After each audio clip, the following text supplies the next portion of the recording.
hope you're all doing well. This is another tarot reading, and this reading is about the compatibility with your spouse. How compatible you guys are going to be in the future. आपके क्या wants है, आपके क्या desires है, आपके future spouse की क्या wants है, क्या desires है. आप दोनों की एक तरह से, it's like a reading of a married life, but again, it's all based on the compatibility. कि how compatible you guys are going to be.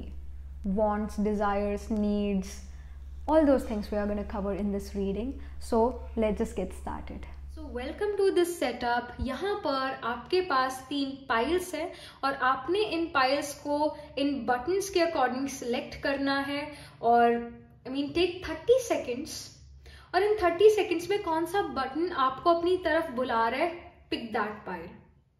The time stamps are in the description. जब आपको आपका button अपनी तरफ जो है बुला लेता है, अट्रैक्ट कर लेता है उन 30 सेकेंड्स में, जाकर डिस्क्रिप्शन बॉक्स में आप अपनी जो पाइल है, पाइल के टाइम स्टैम्प पर क्लिक कर सकते हो और अपनी रीडिंग देख सकते हो, सुन सकते हो. और जो पाइल नंबर 1 है, it is of this light blue button, right. Pile number 2 is the purple dark blue button. Pile number 3 is your orange button. Alright. So जो भी बटन आपको अपनी तरफ अट्रैक्ट कर लेता है इन 30 सेकेंड्स में, वो आपने पाइल पिक कर लेनी है, उस पाइल की रीडिंग आपने सुन लेनी है. Alright. So मैं आपको आपकी रीडिंग के टाइम मिलती हूँ और अभी मैं इसका स्क्रीनशॉट लगा देती हूँ. Alright.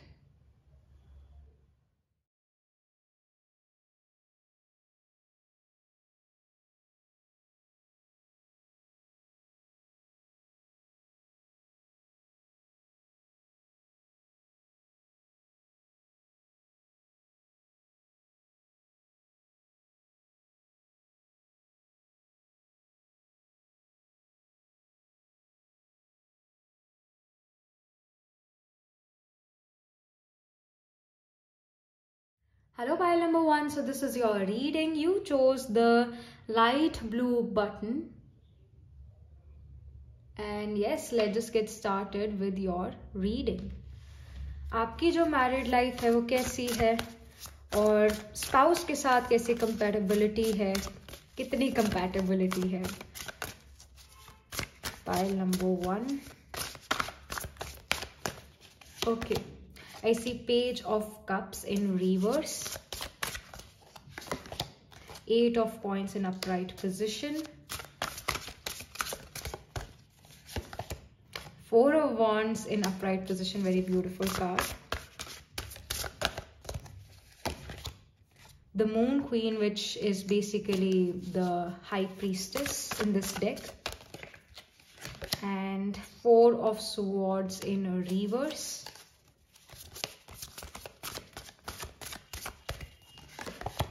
7 of Cups in upright position. All right. Okay. So, your wants in relationship is being represented by the Page of Cups in reverse. The first and foremost thing which you're going to see before marrying a person is the financial condition of his family, of course जो भी आपके spouse है उनकी family के पास कितना land, real estate है, वो कितना जो है पर एनम जो है अर्न करते हैं. Money becomes very important for you pile number 1, very very important. तो you desire to live a luxurious life, you want to live a very luxurious life and you desire कि मुझे कभी भी पैसों के मामले में तंगी ना हो. And somehow it can also be because of your own past, because of your own family background. You really value money. There are people who value love. You are a person who value money, and I'm not here judging you, but it shows. The Page of Cups here in reverse, it shows you are a very practical person, and you know money is power. Money is very important for sustenance. अगर आपको इस भूमंडला पर अच्छे से रहना है money becomes very important, and you know it. So first and foremost thing which you're going to see for marriage in a person is that that person should be financially very strong. So money becomes very important for you, pile number one. And you desire to live a luxurious life. This is your need, this is your desire. Then 8 of coins represents your partner's desire, your partner's need, their want in marriage, their want in the relationship. They want कि आप उनके साथ जो हो उनकी मदद करो. You guide them or you somehow help them. You, whenever they are feeling down, whenever they are feeling demotivated, they want you to motivate them. और कहीं ना कहीं वो चाहते हैं कि आप उनको कुछ भी हो जाए लाइफ में सपोर्ट करो. ऑफ कोर्स हम सभी को कोई ना कोई होता है कि कोई सपोर्ट करे हमें, no matter what. And same goes with your spouse. Your spouse also desires support from you. And कहीं ना कहीं आपके स्पाउस ये भी डिजायर करते हैं कि you become kind of partners. Your spouse would want you to also earn. जो आपके स्पाउस है वो चाहते हैं कि आप you do something after marriage for to earn. Like they want you to earn, they want you to be independent, they don't want you to be dependent on them for entertainment. क्योंकि अगर you don't have work, you don't have karma, तो of course हम कहीं से तो entertainment लेना चाहेंगे, right? चाहे वो हम शॉपिंग करके एंटरटेनमेंट अपना करें या फिर हम गॉसिप करके एंटरटेनमेंट करें, बट हम किसी ना किसी वे से एंटरटेनमेंट जरूर चाहेंगे. एंड योर स्पाउस नोज कि खाली दिमाग शैतान का घर होता है. And he also wants you to be busy. He wants you to have a very good life with a very good business or a job. But जो आपके स्पाउस है वो डिजायर करते हैं रिलेशनशिप में कि आप उनके हेल्पिंग हैंड बनो और एक पार्टनर बनो. कोई भी इस रिलेशनशिप में छोटा या बड़ा ना हो. ही डिजायर्स कि आप दोनों जो है मतलब हम दोनों एज टीम रहें, पार्टनर्स रहें और एक दूसरे को हेल्प करते रहे, फाइनेंशियली भी, इमोशनली भी. जो कॉइन्स की एनर्जी होती है, ये जो अगेन पेंडिकल्स कॉइन्स की जो एनर्जी होती है, ये हमेशा मनी फाइनेंसेस की एनर्जी है. इट ऑल्सो शोज कि आप अगर एक बहुत ज्यादा प्रैक्टिकल पर्सन हो, आप अगर एक बहुत मनी ओरिएंटेड पर्सन हो, तो आपको स्पाउस भी इस तरह से ही मिलेंगे जो मनी ओरिएंटेड होंगे. क्योंकि अगर you would see this thing, जब भी मैं फ्यूचर स्पाउस के बारे में कोई रीडिंग करती हूँ तो उस टाइम पर आप लोग कमेंट करते हो कि ये तो आपने हमारे बारे में बता दिया, ये तो आपने स्पाउस के बारे में नहीं, ये तो हमारी पर्सनल रीडिंग होगी. क्योंकि most of the time spouse is our mirror image. Spouse हमारे मिरर इमेज होता है, तभी तो मैरिज में टिट फॉर टैट होता है. जैसा करा वैसा ही मिल जाता है मैरिज में. जो हमने एफर्ट करा, जो हमने कर्मा करा, it comes back to us. Marriage is the biggest karma which we have to pay off. So of course opposite attracts भी होते हैं, बट फिर भी उन ऑपोजिट लोगों में भी बहुत सारी सिमिलैरिटीज होती है. तो your spouse is gonna be just like you. कुछ और चीजें भी, कुछ और क्वालिटीज भी उस पर्सन में होगी, आपके स्पाउस में होंगी, पर आपसे काफी ज्यादा मिलते जुलते होंगे आपके स्पाउस. यहाँ पर 4 ऑफ वॉन्ड्स है जो कि अगेन मैरिज कॉन्ट्रैक्ट को रिप्रेजेंट करता है और बिजनेस कॉन्ट्रैक्ट को भी रिप्रेजेंट करता है. शो करता है आप और आपके स्पाउस जो है in future you guys can open your own business together. आप बिजनेस पार्टनर भी बनो, आप लाइफ पार्टनरशिप भी करो और बिजनेस पार्टनरशिप भी यहाँ पर कर सकते हो. इसके भी यहाँ पर हाई चांसेस नजर आ रहे हैं. यहाँ पर जो ये कार्ड मैंने निकाला, इट इज ऑल्सो फॉर कि आप लोगों में क्या क्या डिफरेंसेस हो सकता है. बिकॉज कुछ ना कुछ तो डिफरेंसेस होते ही हैं, तभी हम जो है हमारी कुछ अनबन हो जाती है. जब हमारी ओपिनियंस मैच नहीं करती, डिफरेंसेस हो जाते हैं. तो यहाँ पर डिफरेंसेस जो है इतने ज्यादा नजर आ नहीं रहे विद द 4 ऑफ वॉन्ड्स. काफी सिमिलैरिटीज ही नजर आ रही है. और अगर जो डिफरेंसेस है भी वो आप रिजॉल्व कर लेते हो, वो आप ट्राई करते हो कि आप एक दूसरे को समझो and you work on your relationship. कहीं ना कहीं इक्वल पार्टनरशिप अगेन नजर आ रही है, इक्वालिटी बहुत ज्यादा नजर आ रही है. ये नहीं है कि ये पेट्रियार्कल सोसाइटी है तो husband is everything, the male counterpart is everything. No, your spouse, if you're a female watching this reading for a husband, your spouse will say that we are equals here in this relationship. No one is greater or lesser. So it's not like this. And even if you are a male watching this reading for a husband itself, you're gay, then of course यहाँ पर equal relationship ही नजर आ रहा है. And again, if you're a lesbian, तो भी जो आपकी partner है, counterpart है, she is also a person who believes in equality, and both of you are respecting each other's opinions as well. अगर कोई चीज आपको एक दूसरे की अच्छी नहीं लगती है तो kind of talk it out, और you kind of make each other understand कि आप इस चीज को वैल्यू क्यों कर रहे हो. So वो डिफरेंसेस इतने ज्यादा नहीं नजर आ रहे, एक समझदारी नजर आ रही है कि अगर डिफरेंसेस है तो उससे कैसे उसको कैसे रिजॉल्व करें, उसको कैसे ठीक करें. एक दूसरे को समझने का एफर्ट यहाँ पर आप करते हुए नजर आ रहे हो, और एफर्ट्स बहुत सारे दे रहे हो इस रिलेशनशिप में. And somehow you are the people जो ऐसे कह सकते हैं दूसरे लोग, जो आपकी सोसाइटी में इमेज हो, दूसरे लोग ये कह सकते हैं you are power couple. You work together, you understand each other, and you also prioritize, you and your spouse both are going to prioritize each other. So ये भी चीज यहाँ पर नजर आ रही है. जब बात आती है सिमिलैरिटीज की कि यहाँ पर क्या क्या सिमिलैरिटीज है, तो यहाँ पर द मून क्वीन आया हुआ है. Moon queen basically represents your high priestess in this deck, and it shows कि आप और आपके स्पाउस दोनों ही काफी ज्यादा इंटुइटिव, और दोनों गट फीलिंग्स को जो है, गट फीलिंग को समझते हो, उसके ऊपर डिपेंड करते हो. दोनों एनालिटिकल लॉजिकल भी हो, वो चीज भी है, बट एट टाइम जैसे मर्क्यूरी रेट्रोग्रेड है, मर्क्यूरीज आर एनालिटिकल लॉजिकल स्किल, तो रेट्रोग्रेड है, वक्री है, यानी उल्टा चल पड़ा है. तो हम सभी की एनालिटिकल लॉजिकल स्किल, हमारा कम्युनिकेशन, हमारा सोशल मीडिया, ये सब चीजें चलती नहीं है. आपने किसी को ईमेल भेजना था, वो आउटबॉक्स में ही ईमेल रह गया, that's mercury retrograde. So technology काम ना करना, हमारा कम्युनिकेशन एनालिटिकल स्किल बिल्कुल ही जीरो हो जाना.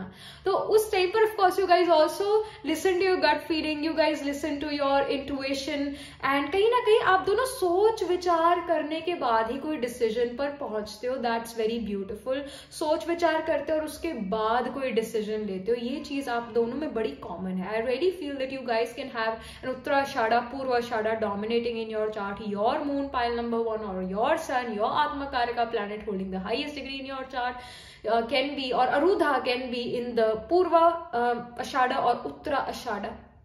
या फिर आपका वीनस या Jupiter, Venus represents spouse in a chart, and Jupiter represents husband in a females chart. So ये जो है ये ग्राहस can be in the, these ग्राहस can be in the Uttara Ashadha और Purvashadha nakshatra, because Purva and Uttara Ashadas are about the strategizing, planning and then doing some work. तो ये चीज आप में सिमिलर नजर आ रही है. जब बात आती है आपके इमोशनल कंपैटिबिलिटी की, तो 4 of Swords शो करता है कि आप दोनों ही ऑन द गो हो. एक तरह से you and your spouse both can feel कि आप दोनों एक दूसरे को इमोशनली इतना फुलफिल नहीं कर पाते. somehow both of you guys are on the go people, always doing something or the other.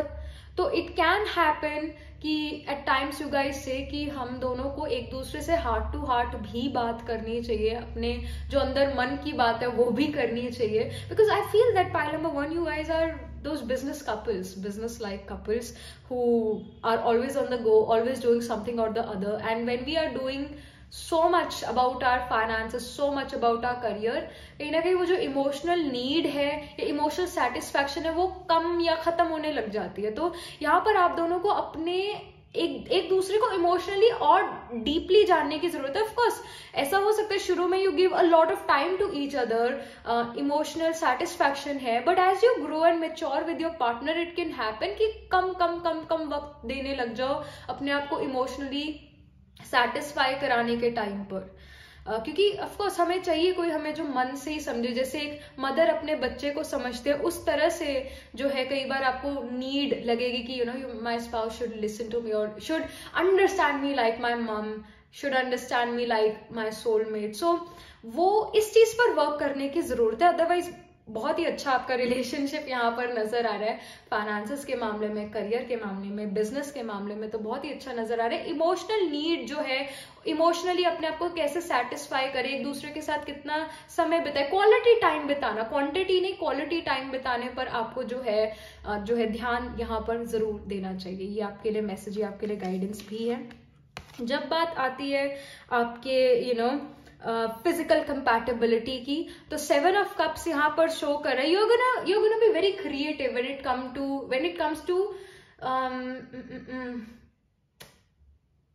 sexually satisfying each other.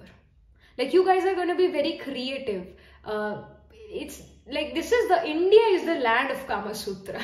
Let's be honest here, India is the land of Kama Sutra, and somehow you guys can do something creative in your sexual life, and I'm seeing that you're doing something creative, something which is unorthodox, something which very less people try. So you guys are very creative when it comes to physical satisfaction, when it comes to sexual satisfaction. You guys are going to be very, very creative. All the role plays and whatnot.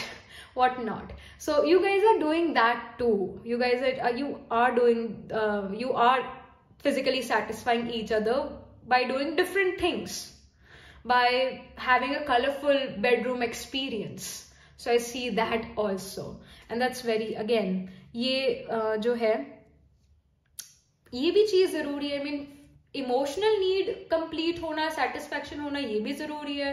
Physical need की satisfaction होना, वो भी जरूरी है.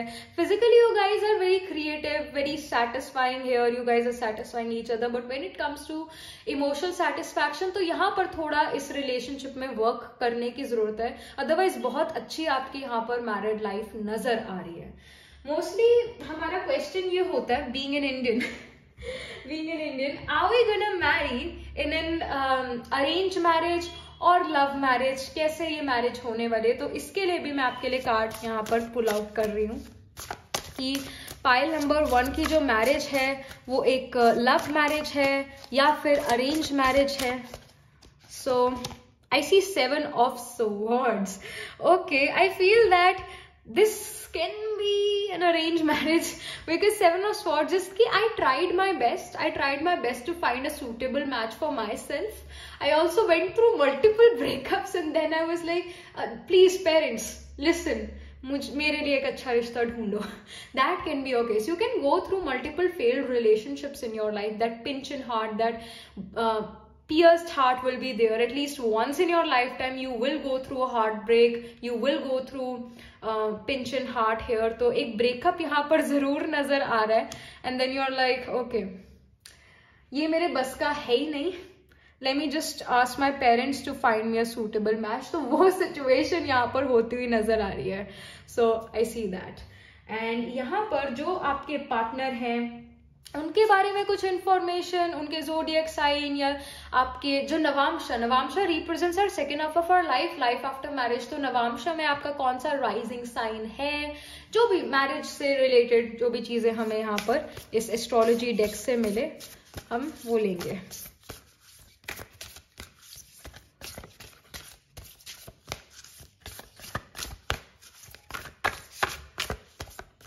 All right, so I see 12th house. It shows moksha, it shows liberation, foreign lands, foreign places. So somehow after marriage कहीं ना कहीं आप foreign lands move कर सकते हो. You will not live in your homeland after marriage. आप अपना घर छोड़कर, अपना residence छोड़कर, अपना home town छोड़ के कहीं जाते हुए नजर आ रहे हो after marriage.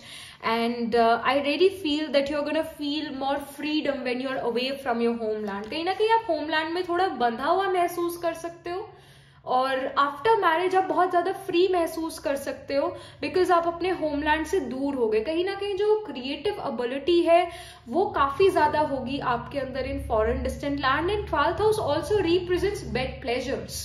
So again, as I've told you, guys are going to be very creative, very colorful when it comes to sexual life, when it comes to sexual experiences. You guys are very colorful. You guys try different things. You guys try different role plays as well. You guys are going to be very creative in sexually satisfying each other. So I see that. यहाँ पर I see 6th house which represents of course gym. It is it represents diseases, it represents enemies, debts, service. It's the house of job, employment, and it's the house of injuries, pets. जो 6th house होता है हम उसको इतना अच्छा नहीं मानते हैं, क्योंकि ये हमारे प्रारब्ध कर्मा को रिप्रेजेंट करता है। प्रारब्ध कर्मा मीन्स अनचेंजेबल कर्मा। जो तीर है वो बो से निकल चुका है, जो एरो है वो बो से निकल चुका है, अब हम उसको डायरेक्शन नहीं दे सकते हैं। सो somehow you will have certain marriage related karma with your spouse for sure, and because this house represents employment, so somehow you are gonna build a business with your spouse, and you will employ other people. You will be self-employed, and you are gonna have people under you working. You will have people working under you. So I see that, and I also see that you guys are gonna be also very much interested, और specifically you, because ये आपकी reading है, ये आपके लिए cards निकले हैं, तो it of course 6th house represents diseases, enemies, competitions as well. कहीं ना कहीं आप fitness को लेकर काफी ज्यादा अपना एफर्ट दो, आप मोटिवेटेड यहाँ पर नजर आ रहे हो एक हेल्दी लाइफस्टाइल जीने के लिए। कहीं ना कहीं ऐसा हो सकता है दैट यू हैव रोगी योगा इन your chart. Rogi yoga is the yoga of diseases whenever Saturn and Mars are in mutual aspect or they are conjunct together in different divisional charts, जैसे D1 main birth horoscope, D9 नवांशा, द्वारादंशा, D12, D60 षष्ठीयांशा। अगर इन charts में आपका ऐसा Saturn and Mars का conjunction या mutual aspect है, तो ये रोगी योगा फॉर्म करता है, yoga of diseases. It shows कि एक पर्सन अपनी लाइफ में थ्रू आउट लाइफ कुछ ना कुछ हेल्थ इश्यूज में लगा रहेगा। उसका कहीं ना कहीं हेल्थ इश्यूज ऐसे होते रहेंगे। आज मेरे पेट में दर्द है, कल मेरे सिर में दर्द था, अगले दिन मुझे कोई साइनस इश्यू होगा, कुछ ना कुछ छोटा मोटा जो है चलता ही रहना हेल्थ इश्यू में प्रॉब्लम। तो कहीं ना कहीं after marriage it can happen that you start to deal with such health issues, and to make yourself feel healthy आप एफर्ट करना शुरू करो अपनी बॉडी पर, अपने माइंड पर भी। You may even start to do yoga meditation. At the same time आप हेल्थ कॉन्शियस यहाँ पर काफी नजर आ रहे हो आफ्टर मैरिज। और कहीं ना कहीं ये भी चीज हो सकती है, आई ऑल्सो फील दिस, कि because you guys are so colourful in your sexual experiences, so you become very self conscious about yourself, about your body. So अपनी बॉडी को सुंदर दिखाने के लिए और एक स्लिम दिखाने के लिए, या फिर काफी मैस्कुलिन और मस्कुलर दिखाने के लिए, you try to do something for your body. You may start gymming, or you may try to impress your spouse by having a beautiful body. That can also be the case, that why you are going to the gym, because you want to impress the other person, you want to impress your partner.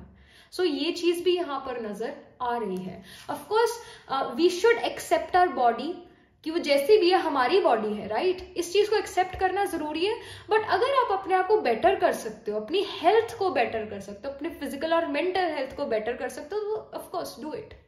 But ये reason नहीं होना चाहिए कि मैं थोड़ा self conscious कुछ ज्यादा ही feel कर रही हूँ तो मैं बहुत एक्सरसाइज करूंगी, कम खाऊंगी।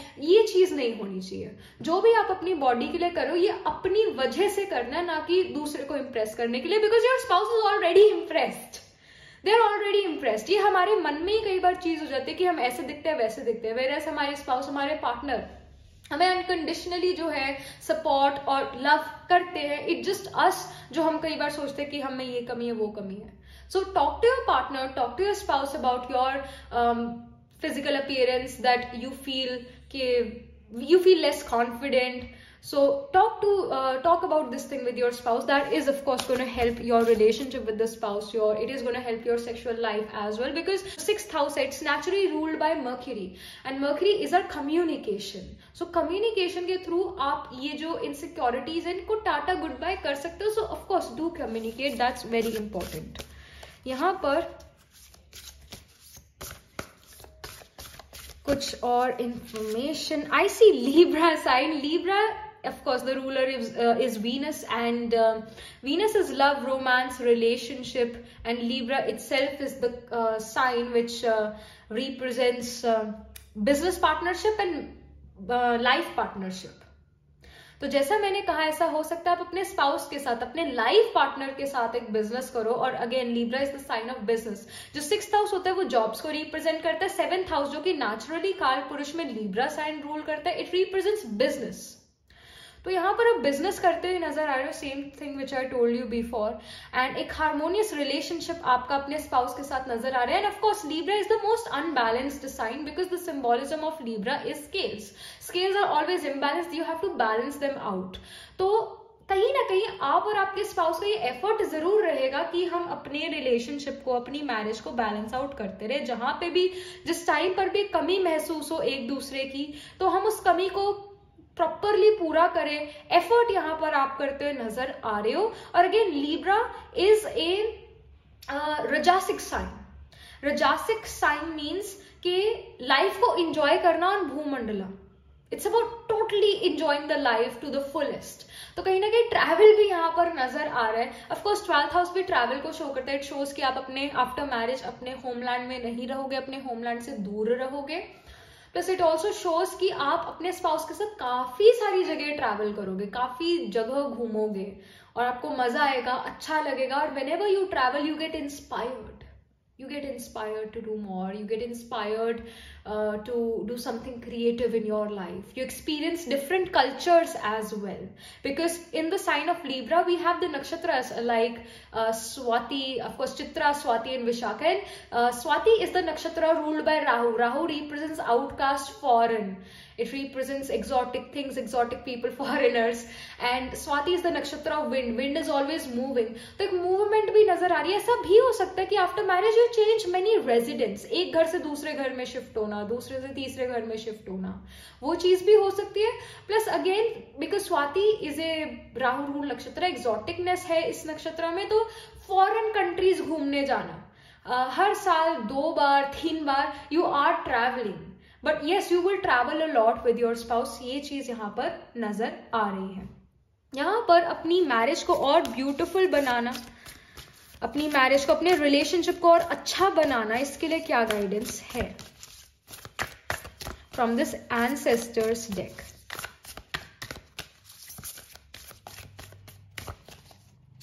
Alright, I see spirit fox. Trust your talents in changing times. So वक्त हमेशा एक जैसा नहीं रहता है, और जो हमारा रिलेशन होता है, चाहे वो कोई भी रिलेशन हो, फ्रेंडशिप का या फिर स्पाउस के साथ भी, वो भी बदलता रहता है वक्त के साथ साथ. यहाँ पर आपको जो रिलेशनशिप सेम नहीं रहेगा हमेशा थ्रू आउट लाइफ. चेंजेस आते हैं, उन चेंजेस को आप एक्सेप्ट करो और बदलते समय के साथ थोड़ा थोड़ा बदलाव अपने अंदर भी लेकर आओ. कई बार when we are young we want to experience a lot of love. We want to experience that movie kind of love. And as we grow and mature, we understand that maybe in marriage, love becomes secondary and the friendship becomes primary. I mean, एक marriage को sustain करने के लिए love इतना जरूरी नहीं है जितना एक डीप फ्रेंडशिप जरूरी है, एक डीप कमिटमेंट जरूरी है, अंडरस्टैंडिंग जरूरी है, रिस्पेक्ट जरूरी है, सेक्रीफाइस करना एक दूसरे के बिहाफ पर जरूरी है. So it can happen early in life. Both of you want to experience that movie kind of love, but as you grow and mature, तो कहीं ना कहीं आप लोग बेस्ट फ्रेंड बनते हुए नजर आ रहे हो और एक दूसरे को बहुत डीपली अंडरस्टैंड कर रहे हो. तो ऑफ कोर्स चेंजेस नजर आ रहे हैं आपके रिलेशनशिप में. Early in life you start of your relationship with your spouse with lot of love, and in the middle, I mean 35, 36, 37 के एज के अराउंड या 40s के एज के around, you're like you became best friend. And उसके बाद 50s, 60s में you became spiritual partners as well. But एक बड़ी एक यूनियनशिप यहाँ पर नजर आ रही है, एक लाइफ लॉन्ग पार्टनरशिप नजर आ रही है और बहुत लॉयल्टी नजर आ रही है. और फॉक्स की जो एनर्जी होती है, स्पिरिट फॉक्स बड़ा, हम क्या कहते हैं, चालाक होता है, कनिंग होता है, राइट? तो कहीं ना कहीं you both of you are very very very clever, but you also know कि जो क्लेवरनेस है ये रिलेशनशिप में नहीं चलती, बिजनेस में भी चलती हो, बिजनेस में भी चलती है, बिकॉज ये कलयुग है, या करप्शन भी है, तो वो बाहर चल सकती है, पर घर पर रिलेशनशिप में वो चीज नहीं चलेगी, लॉयल्टी चलती है. तो you guys also understand this thing. So ये चीज भी है यहाँ पर. सो यहाँ पर कुछ और गाइडेंस आपके लिए pile number 1. for your marriage, for your married life. So I see she-wolf. Unleash the wild within you. I really feel pile number 1, you guys are very sexually active people. You have a big sexual appetite, and yeah, I see that, and I see a dominant submissive relationship as well here. And yeah, the sexual fire is definitely there. You guys are very wild people, and it can happen that your sun, moon, or your Atmakarka planet holding the highest degree, or again Jupiter and Venus, can be in Magha Nakshatra, can be in Purva Falguni as well, or Uttar Falguni as well, because these 3 nakshatra, and even Ardra occurs in Gemini, or jo Magha, Purva Falguni, Uttar Falguni, it occurs in Leo. So ये बड़े sensual and sexual nakshatras हैं, और these nakshatras are rat ruled nakshatras, specifically Magha and Purva Falguni, and rats really reproduce quickly, so you guys are going to be very fertile as well. वो चीज भी है, एक बड़ा sexual appetite यहाँ पर नजर आ रहा है, and somehow you guys, of course there is this wild energy inside you, and जब भी full moon होता है, you guys are extremely active in that time. You guys become very nocturnal at that time, and you have a lot of energy there whenever there is full moon. So moon भी हमारे mood swings को control करता है, moon हमारे liquid को control करता है, tides को control करता है. So whenever it's full moon time, you guys are very active with each other. Communication में भी understand भी आप एक दूसरे को अच्छा कर पाते हैं, and sexually also you guys understand each other very well. So I see that. And unleash the wild within you, it also shows it can happen early in marriage. You guys are not really satisfying each other on a physical level or even on emotional level, because that insecurity is there कि दूसरा person मेरे बारे में क्या सोचेगा. और क्योंकि you guys are going to be partners for a lifetime, so guidance is unleash the wild within you, because it can happen that your spouse is also like that, and he or she, they are also hesitant about openly discussing the plans with you, sexual plans with you. So you have to be open, you need to communicate. That's very important. That's very important.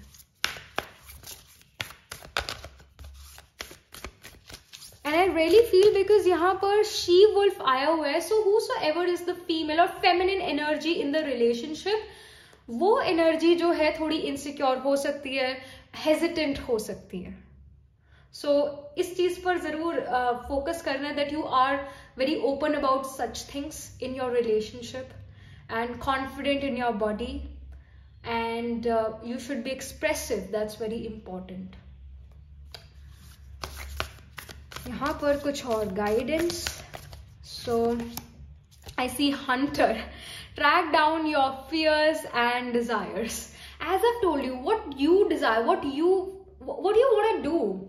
Like, you have to be clear. You need to understand this thing कि spouse अंतर्यामी नहीं है. उनको बताना पड़ेगा कि आप क्या चाहते हो और क्या नहीं चाहते हो. And it's about कि understanding each other's desires, like, and fears as well.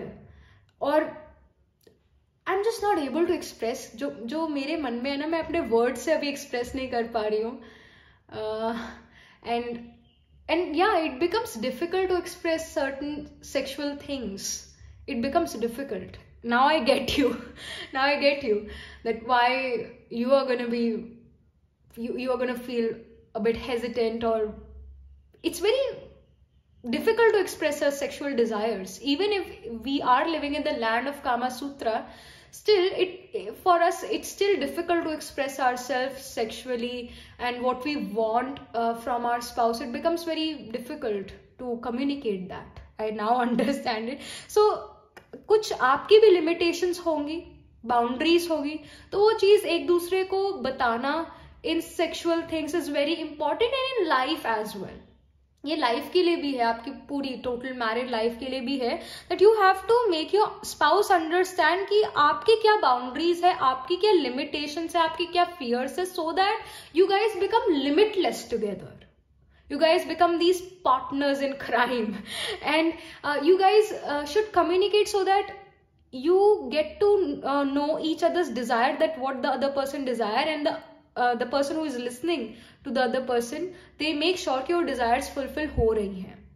But communication becomes very important, and I really feel क्योंकि यहाँ communication पे बहुत ज़्यादा ध्यान देने की जरूरत है. It can happen that you have a Cancer rising in the Navamsha. And whenever Cancer rising होता है नवांशा में, because Cancer is a watery sign, it's the first water sign, and Cancer is about emotion, it's about intuition, because we also have the nakshatras like Ashlesha, moody nakshatra, very very moody nakshatra. और उससे पहले we have Pushya and Punarvasu. ये इतने moody नक्षत्र नहीं है, सिर्फ जो लास्ट की डिग्रीज होती है कैंसर की, that is very moody, very moody.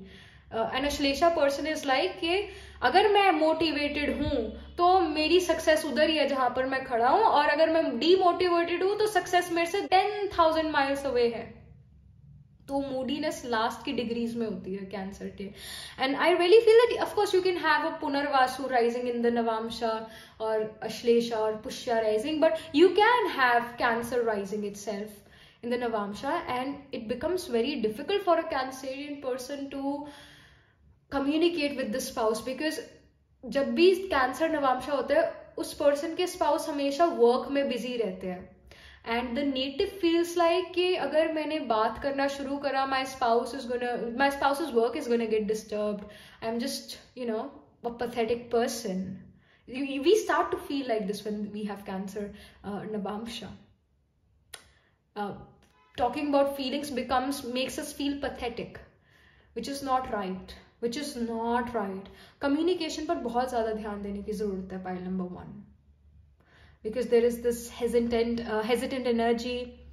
You want to unleash the wild within you, but to unleash that you have to be expressive with your words. You have to communicate well with the spouse. And you have to tell him that what needs to be done and what needs to be fulfilled, and what you desire in life, and what are your boundaries, so that you guys together become invincible couple or become limitless together. So ये यहाँ पर information आपके लिए आ रही है, pile number 1, ये आपके लिए guidance आ रही है.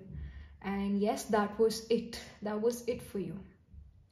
So do let me know in the comment section how this reading resonates, and do like this video reading, subscribe to this channel, and if you're interested in personal reading, I do Astro Tarot reading and Nakshatra Kundli reading. You can book yourself a reading from my website.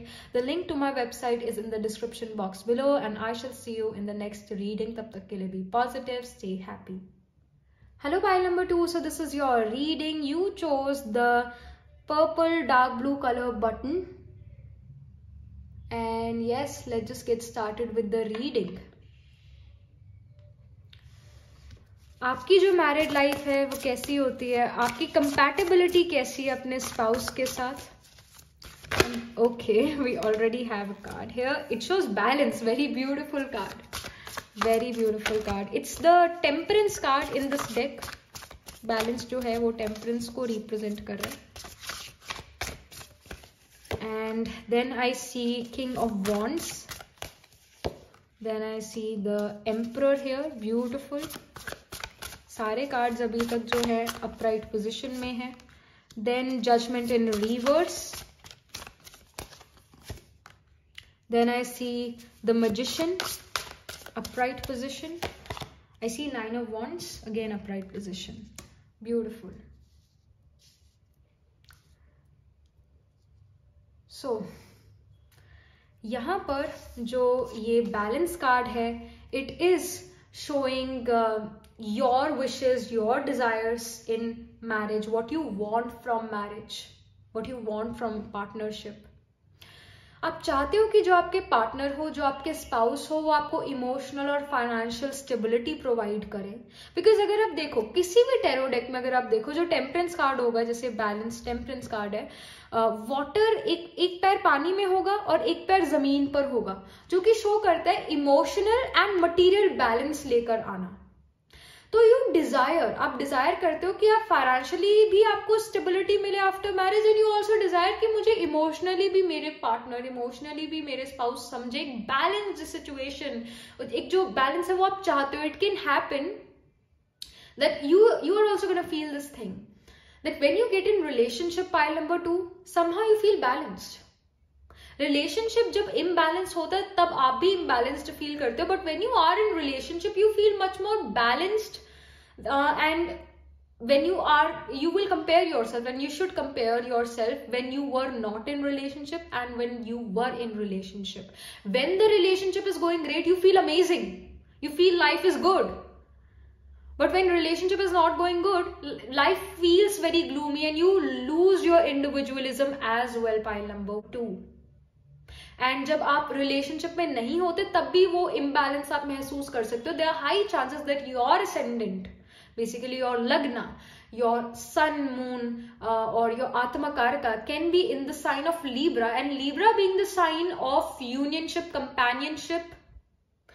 So it shows that a person feels normal, balanced when they are in a partnership, when they are in a relationship or marriage kind of situation. तो जब भी आपका relationship अच्छा चल रहा होता है अपने पार्टनर के साथ, तो आपका बिजनेस, आपकी जॉब बहुत अच्छी चल रही होती है, और कहीं ना कहीं आप चाहते हो कि आपके स्पाउस आपको इमोशनली सेटिस्फाई करे, आपको जो है फाइनेंशियल सेटिस्फैक्शन भी प्रोवाइड करे। आप जब किसी से मैरिज करते हो, या आप अगर किसी पर्सन को मैरिज के लिए देख रहे हो, in an arrange marriage I am saying, या फिर even in love marriage, when it comes to love relationship, when you meet your partner, you are going to see that okay, this person is financially very strong and is emotionally very understanding as well. This person is understanding me well. Let me get in relationship with them. ये चीज होगी।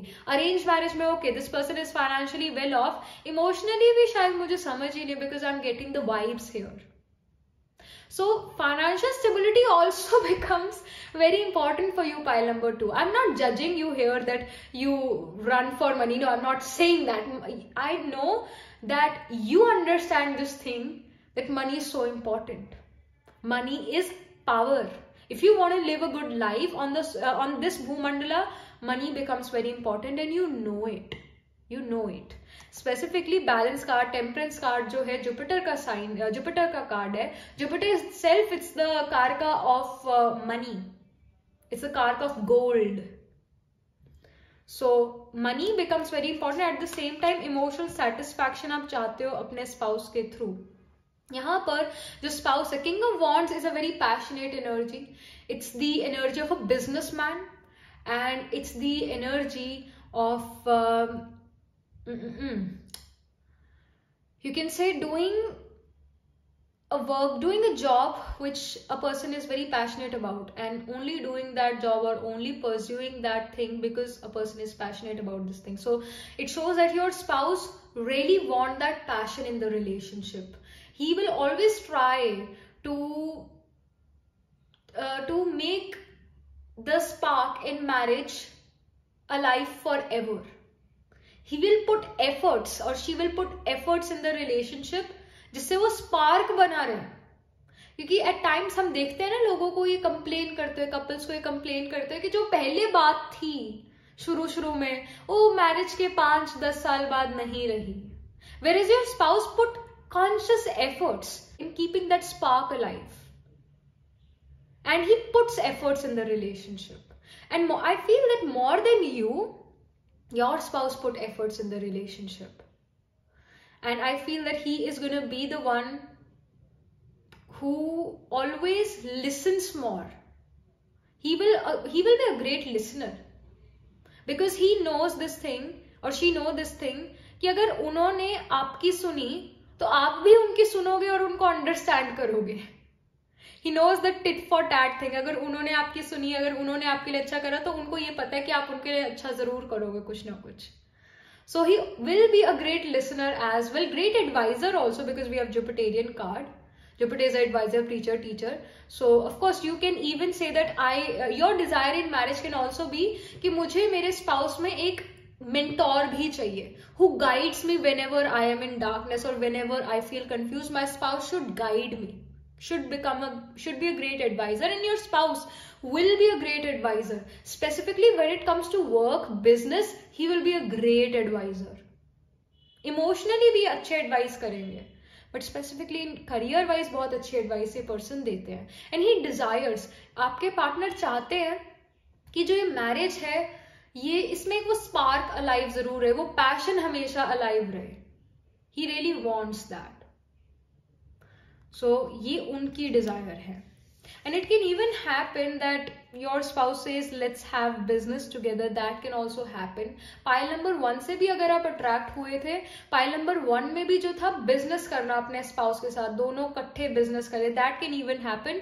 और pile number 1 में ये था कि दोनों ही बहुत ज्यादा इंटरेस्टेड थे एक साथ बिजनेस करने के लिए. यहाँ पर पाइल नंबर 2 आपके लिए, आपके जो स्पाउस होंगे वो कहेंगे कि let's do business together, let's own a business together, let's become business partner. तो आपके पार्टनर में, आपके स्पाउस में पाइल नंबर 2 एक चाह होगी अपना बिजनेस खोलने की. मे बी शायद वो आप में ना हो इतनी, पर स्पाउस में बहुत ज्यादा होगी ये चीज कि let's start a business together.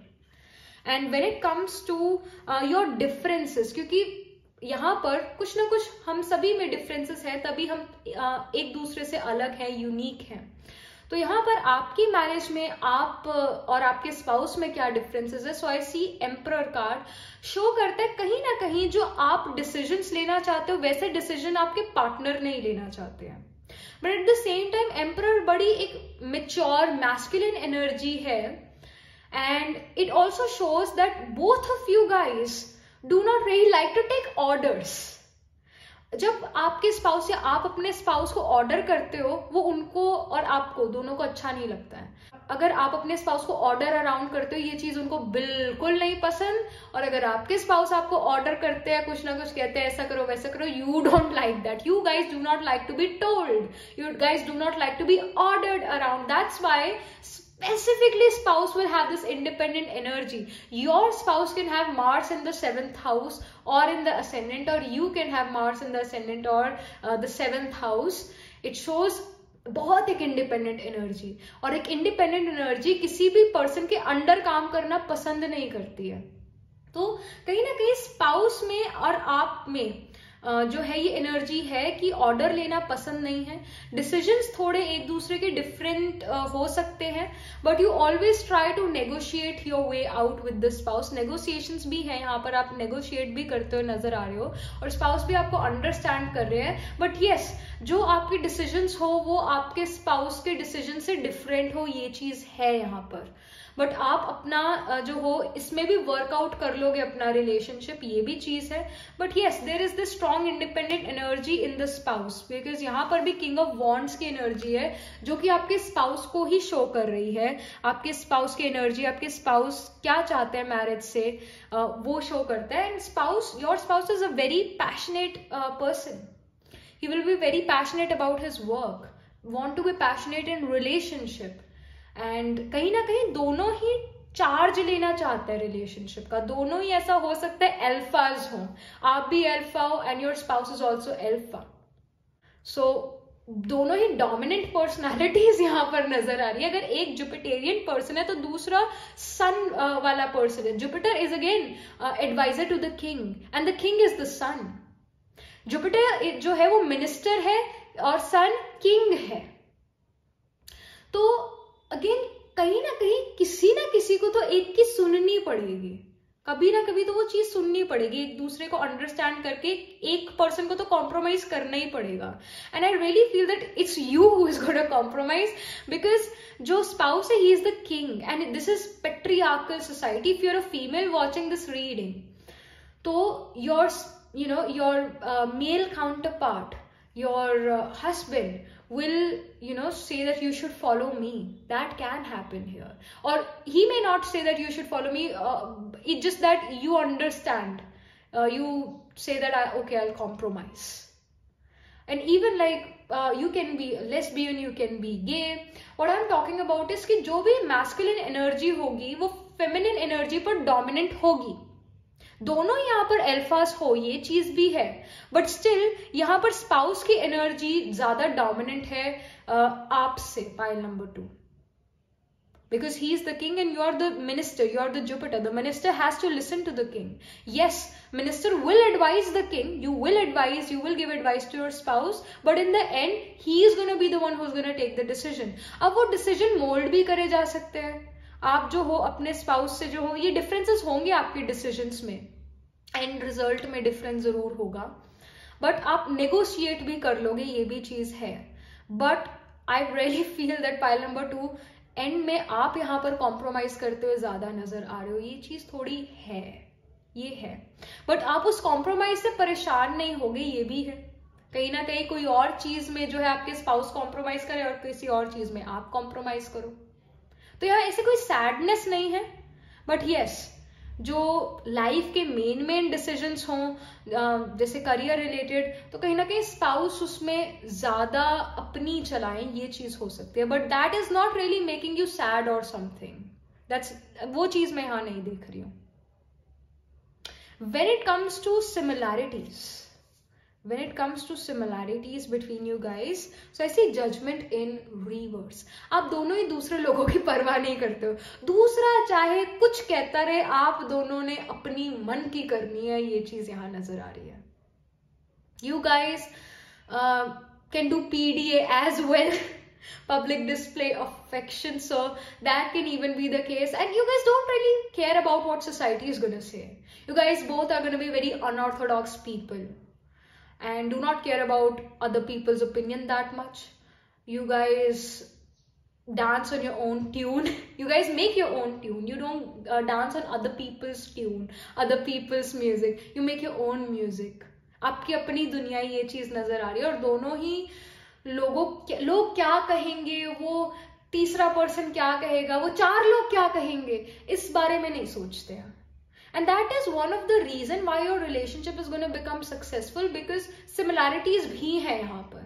अगर dissimilarities है तो similarities भी है, और वो similarities ज्यादा है या ज्यादा powerful है उन dissimilarities से। आप दोनों जो हो, अगर कई बार ऐसा होता है relatives में कि कोई relative एक couple के अंदर आग लगाने की सोचता है, और ये चीज होती है in Indian society, this happens, and I feel that foreign में भी ये चीज होती होगी, foreigners can even go through it, but because I am an Indian, we live in India, तो कई बार देखते हैं, सुनते हैं कि दो लोगों के बीच में किसी रिलेटिव ने जो है आग ही लगा दी, उस रिलेशनशिप को जला ही दिया, कुछ ऐसी बात करी। And here with the judgement card in reverse, so it is showing कि कोई तीसरा पर्सन आपकी लाइफ में, आपकी रिलेशनशिप में, आपकी मैरिज में आकर एक पत्ता इधर से उधर कर ही नहीं सकता है। कहीं ना कहीं आप दोनों एक दूसरे पर बहुत विश्वास करते हो, और तीसरे की बात पर बिल्कुल भी विश्वास नहीं करते, चाहे वो तीसरा कोई रिलेटिव ही क्यों ना हो। आप दोनों एक दूसरे से कम्युनिकेट यहाँ पर बहुत अच्छा करते हो, और दोनों पर एक दूसरे पर ट्रस्ट बहुत ज्यादा है, और दूसरों की जजमेंट, तीसरा पर्सन चाहे कुछ कहे, आप दोनों एक दूसरे से एक बार जरूर कम्युनिकेट करोगे and then will take a decision. तो कोई तीसरा पर्सन कभी भी आपके लाइफ में, कभी भी आपके मैरिज में थर्ड पार्टी सिचुएशन नहीं होगी, तीसरे पर्सन, थर्ड पार्टी की वजह से लड़ाई नहीं होगी। So I see that, and that's very beautiful and that's very powerful. जब बात आती है आपके फिजिकल और I should say emotional compatibility, physical compatibility पर भी आऊंगी मैं, बट फर्स्ट इमोशनल कंपैटिबिलिटी के लिए मैजिशियन कार्ड आया है। इट इज शोइंग कि आप दोनों जो हो, ऐसा नहीं है कि सोलमेट हो, बिल्कुल ही बिना कहे कई बातें समझ जाना, वो चीज नहीं है, but you are putting efforts and your spouse is putting efforts to make this relationship work, to make this marriage work, to emotionally understand each other. You guys are putting your efforts. Yes, होता है ये चीज भी कि click हो जाता है एक बार दो लोगों के बीच, और उनकी जो इमोशनल कंपैटिबिलिटी है बहुत अच्छी होती है। यहाँ पर वो क्लिक नहीं नजर आ रहा है, यहाँ पर एफर्ट्स बहुत ज्यादा नजर आ रहे हैं। आप दोनों एक दूसरे को समझने के लिए, इमोशनली सेटिस्फाई करने के लिए बहुत एफर्ट्स करते हो।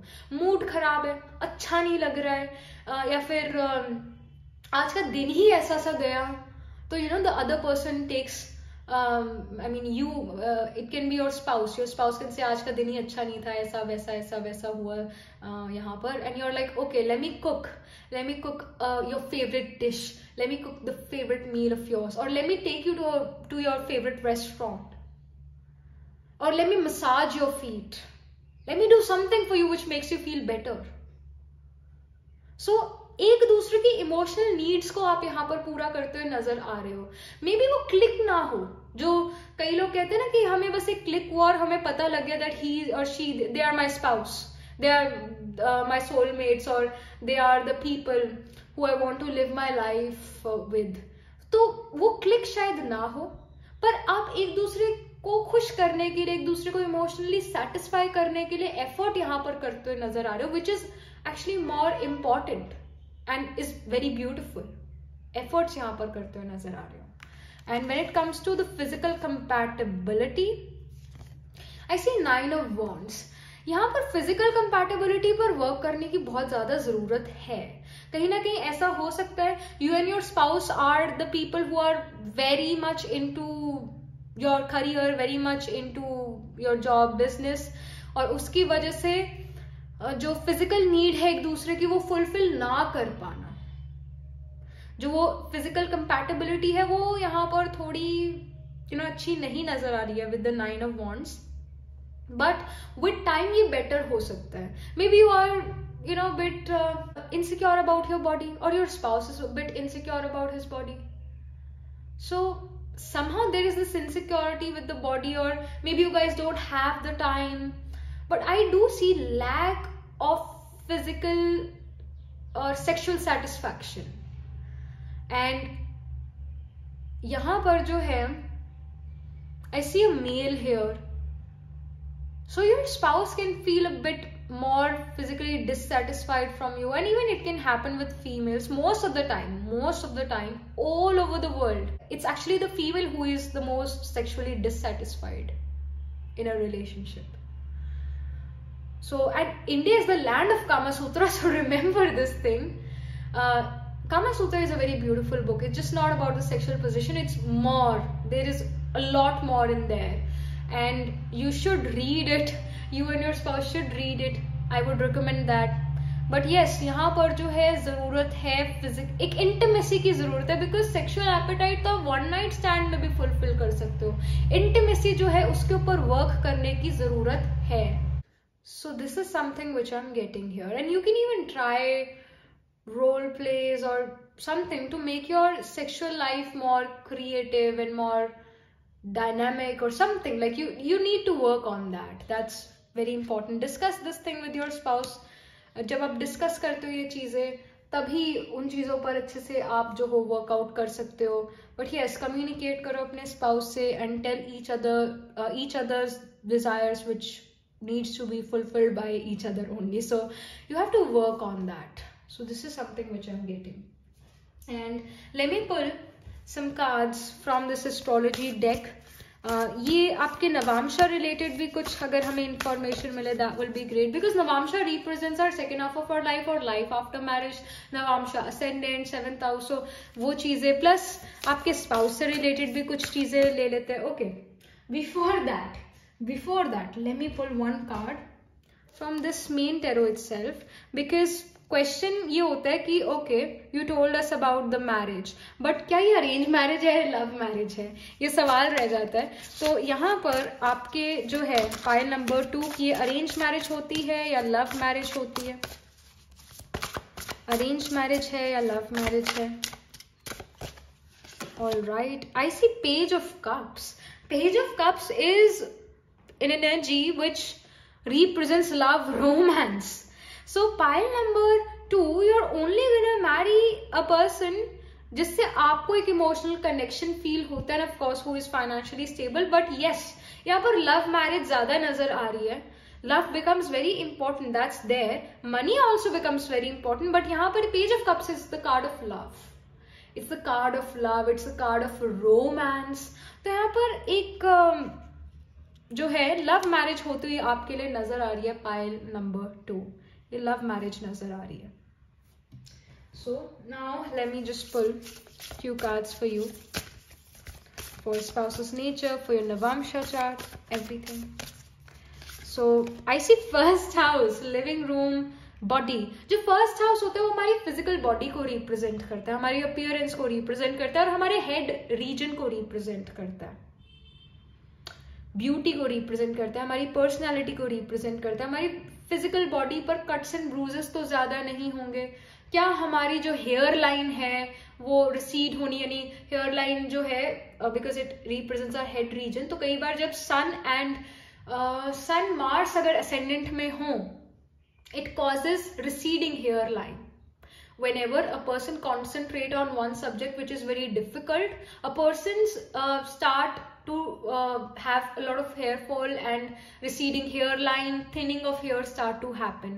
तो इन चीजों पर आपको जरूर ध्यान रखना चाहिए. ये भी आपके लिए गाइडेंस है पाइल नंबर 2 कि take care of your hair, take care of your hair. Specifically if you are a male watching this reading, take care of your hairline, because after marriage or after your first child you can start receding, like receding hairline can start and you lose your hair and then you get bald. It can happen here, it can. Thinning of hair can happen, and whenever you are concentrating on one subject, a difficult subject, tab bhi yaar thinning of hair nazar aa rahe. And take care of your physical appearance, that's also very important. Physical appearance, physical body, fitness of the body becomes very important. तो ये चीज पर भी ध्यान देने की जरूरत है. और यहाँ पर सेल्फ एस्टीम का भी कार्ड है. यहाँ पर जो सेक्सुअल लाइफ है, I was talking about body insecurity. तो ऐसा हो सकता है पाइल नंबर 2 यू आर और your spouse is a bit insecure about their body. उनका जो सेल्फ एस्टीम है सेक्सुअल चीजों पर आके थोड़ा डाउन हो जाता है. कहीं ना कहीं बॉडी कॉन्शियसनेस ज्यादा है और इस चीज को अगेन बात करने की जरूरत है, कम्युनिकेट करने की जरूरत है. और जो हम टीवी मूवीज में देखते हैं वो बॉडीज ऐसे ही नहीं है. छोले भटूरे खा के जो है वैसी बॉडी नहीं बनती है. तो they take special diet, they do a lot of exercise और वो सेक्रीफाइस करते हैं अच्छा खाने का. तो अगर आप ये सोचते हो मैं बर्गर, छोले भटूरे या फिर गोलगप्पे खा के मैं वैसी बॉडी बना, तो वैसा नहीं हो सकता है. एंड तो इस चीज पर जरूर ध्यान रखो कि जो हमें टीवी पे मूवीज में दिखता है वो उसके लिए बहुत एफर्ट करते हैं उस बॉडी के लिए.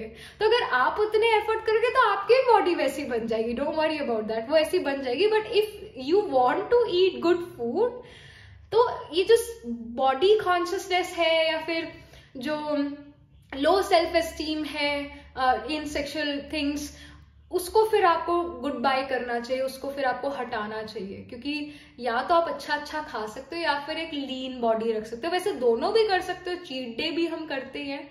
But if you want to eat good food every day, then you have to sacrifice your body and your fitness. So try to eat healthy, try to be more fit, try to do exercise. ज्यादा भारी exercise नहीं, पर कुछ तो body की movement जरूरी है. But I do see कि कहीं ना कहीं वो जो सेक्सुअल एपेटाइट ना पूरा होना आप या आपके स्पाउस का, it is related to how my body is looking, how the other person is gonna perceive my body, what they are gonna think of my physical appearance. ये इनसिक्योरिटी यहाँ ज्यादा नजर आ रही है, इस पर वर्क करने की जरूरत है. कुछ और यहाँ पर information. I see 11th house, recreation room, Kama house. It's one of the Kama house, pleasure का house. ओल्डर सिबलिंग्स को रिप्रेजेंट करता है, प्रोस्पेरिटी को रिप्रेजेंट करता है, पैशंस को रिप्रेजेंट करता है, कंप्लिशमेंट्स को रिप्रेजेंट करता है, रिकॉग्निशन, परफेक्शन को रिप्रेजेंट करता है. तो कहीं ना कहीं यहाँ पर आप चाहते हो कि आपकी मैरिज जो है परफेक्ट हो. And 11th house is also the house of liquid gains. तो money also again becomes important for you. And कहीं ना कहीं क्योंकि 11th हाउस में in kaal purush it is ruled by Aquarius, and in Aquarius we have the nakshatra of Satabishak. And Satabishak is a Rahu ruled nakshatra, so it can even happen that you marry a person who is not from your caste, not from your community, because Rahu represents exotic, Rahu represents foreign. So people who are not from our caste, not from our community, वो भी Rahu represent करता है. So it can happen that you end up marrying a person, or first you get in a relationship with the person and then you end up marrying that person who is not from your caste, not from your community. पहले आप इस person के साथ relationship में, and then you do the commitment of marriage, or marriage commitment, lifelong commitment. You do that with them. I see that happening, and it shows कि आप इस person से, because 11th house represents our network circle, तो through your network circle also you can meet your partner. That can happen. I do feel that there is this insecurity. I do feel it. Like I do feel that there is this physical insecurity, body insecurity. Then I see 8th house. 8th house represents basement. It represents legacy. It represents scandals. It represents hidden things, longevity, occult as well. And 8th house also represents bed pleasures, because 8th house is secrecy, and you do sexual things in secrecy only. Yes, there are pawn stars as well, but most of the time people like to do these things in secret only. You don't discuss your sexual life with other people ऐसे ही. No, that is a secret. That should be kept as secret. So 8th house is of secrecy, and it also represents bed pleasures. So it shows that yes, sexual appetite or fulfillment of sexual appetite becomes very important for you, pile number 2, and it also becomes very important for the spouse. But आपके लिए ज्यादा important है, क्योंकि आपके लिए reading है, आप इस रीडिंग को सुन रहे हो, आपके लिए कार्ड्स निकले हैं, तो ऑफ कोर्स जो फिजिकल रिलेशन है, जो सेक्सुअल एपेटाइट है, उसका फुलफिल होना ये ज्यादा जरूरी है. And you know it, you want these things, you value those sexual fulfillment wali moments, you value those things. And at the same time, you can have Magha, Uttar Falguni, Purva Falguni dominating in your chart. Your sun, moon, your Atmakar can be in these nakshatra. The Magha, Purva Falguni, Uttar Falguni occurs in the sign of Leo, and directly to sign of Leo we have the sign of Aquarius, and Aquarius represents the 11th house as well. So we have the 11th house, which shows again zyada sexual appetite hona. And many pawn stars also come out of Magha nakshatra and Purva Falguni and even Uttara Falguni, because specifically Purva Falguni and Magha are the nakshatras related to rats, and rats are what? They reproduce very quickly. So big sexual appetite is seen. यहाँ पर marriage को और अच्छा कैसे बनाया जाए, क्या चीजें जो है आपको हेल्प कर सकते हैं इन योर मैरिज, क्या गाइडेंस है. All right, I see protection guardian. It shows drop your shields. So again you have to drop your shields. If you feel कि you know, I'm gonna keep secrets with my spouse, then it's not right. You have to real with your spouse. You have to be real with someone in life. And यहाँ पर आपके लिए guidance है to be real with the spouse, to be real about what you want and what you desire in life, and to not be two-faced in marriage. Do not be a hypocrite in marriage. That's very important. And यहाँ पर अगर आपको लगता है कि spouse will make fun of me, then drop your shields, because he or she will not make fun of you. So कहीं ना कहीं खुद में भी insecurity है कि अगर मैंने अपने आइडियाज अपने spouse के सामने रखे या spouse की family के सामने रखे, तो they are gonna make fun of me. ऐसा नहीं है. हर चीज हंसी मजाक में नहीं उड़ाई जाती है. So don't feel this. Don't be shy about it. Drop your shields. That's very important. That's going to make your relationship with your spouse very beautiful. आप हम राज बनते हो जब आप एक दूसरे के राज जानते हो, एक दूसरे के सीक्रेट्स जानते हो, बताते हो, फिर अगेन एक स्ट्रॉन्ग बॉन्ड बनता है. वो भी एक बॉन्डिंग है. So do that thing. So I see star ancestor. Follow the voice of your soul. Follow the voice of your soul. Follow your inner self. You don't really need to use your analytical, logical skill in marriage. You just need to feel. You just need to be more sensitive in terms of the energies. You have to read between the lines in marriage. Because जो चीज आपके spouse शायद मुंह से कहें, असल में उस चीज का मतलब इंटरनली कुछ और ही हो, मतलब वो कहना कुछ चाहते हैं और कह कुछ दे. That can happen in your marriage file number 2, and you can say that my spouse is so complicated. Why does he or she not say what they want? Like, you can have the sign of Virgo rising in your Navamsha, and whenever Virgo is in the ascendant, directly opposite to Virgo in the 7th house, we have the sign of Pisces, and Pisces is the sign which represents outer space. And here as well we see constellation, we see stars, and stars धरती पर नहीं होते, आसमान में outer space में होते हैं. And Pisces is a very confused sign because the symbolism of Pisces is one fish is going in one direction, the other fish is going in some other direction. So you can feel extremely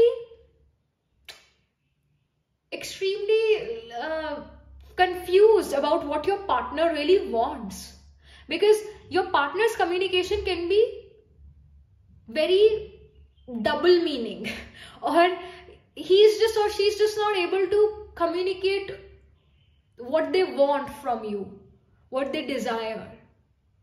So ये चीज भी है, and that really confuses you, and that becomes a reason for a headache for you, pile number 2, because the spouse is just not able to express himself or herself really well in front of you.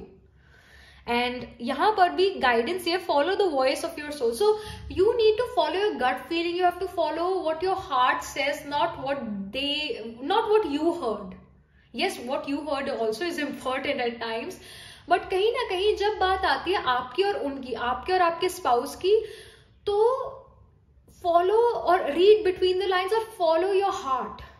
That's very important, because he or she may not be very good in expressing themselves in marriage, in context of marriage. So you have to take care of what they want in marriage and what they do not want in marriage. I know it becomes very complicated, I understand that, but that's marriage. Marriage is not a simple thing. Marriage is not a simple relationship. It's very complex, very, very complex, and you're going to see the complexity of marriage when you get married, or if you're already married, then you will understand what I'm trying to say.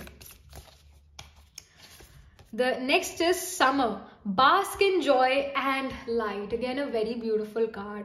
It shows that जब भी आपको मौका मिले enjoy करने का with your spouse, enjoy that time, enjoy that moment. And it also shows, because जो bees होती है, honey bees होती है, वो कैसे ग्रुप में रहती है, right? एक queen bee भी होती है, बाकी worker bees होती है. तो कहीं ना कहीं ऐसा हो सकता है, you can have a relationship with your spouse in which either he is the or she is the queen bee and you are the worker. But yeah, I do feel that one is gonna order the other one, and one is gonna be a little more dominant on the other one, and the other one becomes a submissive. और शुरू में भी यही बात मैं कह रही थी कि यहाँ पर because we have the emperor card and king वाली energy है, king of wands है, और यहाँ पर balance का card है जो कि Jupiter को represent करता है. तो you can become the guide. You can of course guide your spouse. Your spouse also guides you well. But at the same time, this is Jupiter and this is the sun. Sun is the authority. Sun is the king. The king is going to listen to Jupiter, the minister. But king का जो decision है वो king का ही decision है, वो emperor का ही decision है.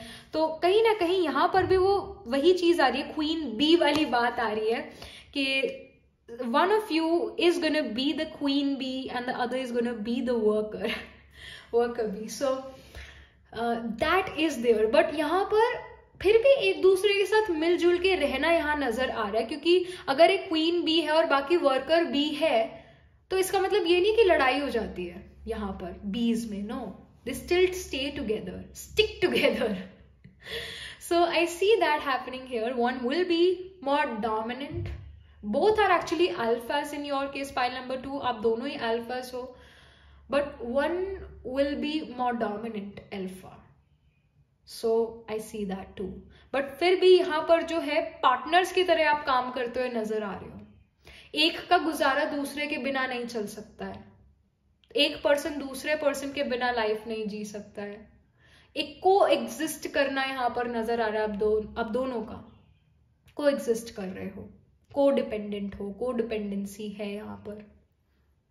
और को डिपेंडेंसी, अब एक दूसरे पर बहुत ज्यादा डिपेंड करना, ये थोड़ा it depends upon situation to situation as well. It is a positive and a negative trait as well, because अगर ये पर्सन जो है नहीं हुआ मेरी लाइफ में तो मेरी लाइफ खत्म, तो ये नेगेटिव ट्रेड है। पॉजिटिव ट्रेड ये है कि आपको ग्रुप में रहना आ जाता है या आपको पार्टनरशिप करनी आ जाती है। तो everything has its own positive and negative cons and pros. So it depends कि आप जो है ग्लास को हाफ फुल देख रहे हो, हाफ एम्प्टी देख रहे हो। It's up to you, you are gonna decide that what's right and wrong.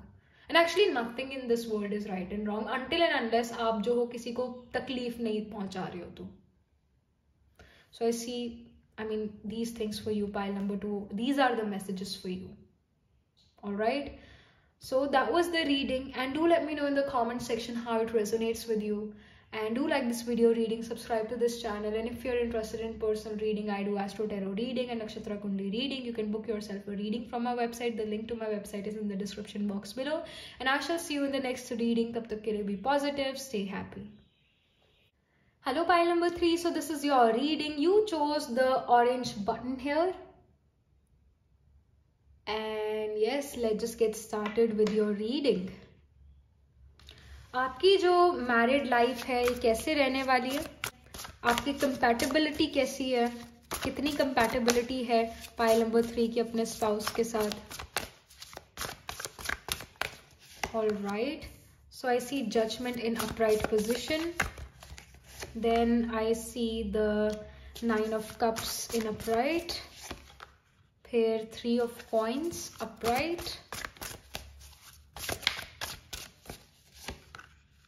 8 of cups, beautiful, king of wands,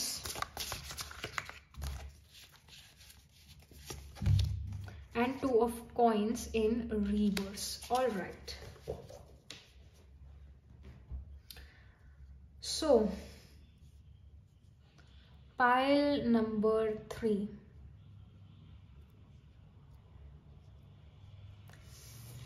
जो ये फर्स्ट कार्ड है जजमेंट का, ये यहाँ पर आपकी विशेस एंड डिजायर्स शो कर रहा है मैरिज में, रिलेशनशिप में अपने स्पाउस के साथ। सो जजमेंट शो करता है कि कहीं ना कहीं जैसा आपको अपने स्पाउस परसीव करते हैं ये बहुत ज्यादा आपके लिए इम्पोर्टेंट है कि किस नजर से आपको आपके स्पाउस देखते हैं। क्या वो आपको इंटेलिजेंट समझते हैं या क्या वो आपको एक फैशन क्वीन या किंग समझते हैं। जो स्पाउस का समझना है या जो स्पाउस की परसेप्शन है आपके लिए, that becomes important. What is the spouse thinking about me, what are they thinking about me, are they thinking good or not. कहीं ना कहीं आपके लिए जो है उनकी जजमेंट बहुत ज्यादा इंपॉर्टेंट है। क्या किस चीज को अच्छा मानते हैं और किस चीज को अच्छा नहीं मानते हैं, तो और क्या चीज उनके लिए सही है, क्या चीज उनके लिए गलत है। इन चीजों पर आपका काफी ज्यादा फोकस होता है कि आपके स्पाउस इस पर्टिकुलर चीज के बारे में क्या सोचते हैं। And you Dzire, you wish कि जो आपका रिलेशनशिप हो वो दूसरे किसी थर्ड पार्टी पर्सन की वजह से खराब ना हो जाए। और third party person I mean कि एक रिलेटिव भी आके आपके रिलेशनशिप में कोई बुरी बात ना कहे। और अगर किसी, because we live in India, I think ये फॉरेन में भी होता होगा, बट बीइंग इन इंडियन हम कई बार सुनते हैं, देखते हैं कि किसी रिलेटिव ने किसी पर्सन, एक कपल में जो है बीच में आग ही लगा दी उनके, कोई ऐसी बात करके कि दोनों में अनबन हो गई, दोनों में लड़ाई हो गई। तो यू वांट, यू डिजायर कि कोई तीसरा पर्सन, चाहे वो रिलेटिव ही क्यों ना हो, वो भी आके आपकी मैरिज को खराब ना कर पाए, आपके रिलेशनशिप को खराब ना कर पाए। ऐसा हो सकता है in the past, maybe in friendship और in the past romantic love relationship, वो खराब इसी वजह से हुआ क्योंकि एक थर्ड पार्टी सिचुएशन हुई थी। And I really feel that you can have the nakshatras dominating like पुनर्वासु.